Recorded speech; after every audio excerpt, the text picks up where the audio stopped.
74वें गणतंत्र दिवस की आप सभी को हार्दिक हार्दिक शुभकामनाएं। गणतंत्र दिवस यानी गणतंत्र यानी जनता द्वारा बनाया गया एक सिस्टम जिसको चलाने वाले भी जनता के प्रतिनिधि होते हैं। 1947 में भले ही हमें आजादी मिली, 3 साल लगे हमें संविधान को बनाने में, जिसके रचयिता थे डॉक्टर बाबा साहेब आम्बेडकर और उनकी टीम। जब ये संविधान बन करके 26 जनवरी 1950 को तैयार हुआ और तभी से लागू हुआ, इसीलिए इस दिन को हम बड़े प्राउड से रिपब्लिक डे कहते हैं।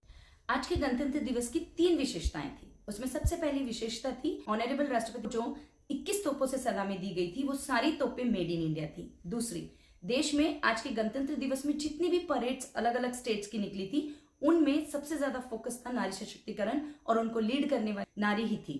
हमारी जो नेवी की कंटिजेंट थी उसको भी लीड करने वाली महिला ही थी। इसका मतलब कहीं ना कहीं बेटी बचाओ बेटी पढ़ाओ इस नारे को भी बल मिल रहा है। तीसरी हमारी जो विशेषता है वो विशेषता ये है, आज की जो दर्शक थे वो आम पब्लिक थी, सब्जी वाले ठेले वाले। इनका ऑनलाइन रजिस्ट्रेशन पहली बार इस तरह से हुआ कि first come first basis, no VIP treatments to anyone.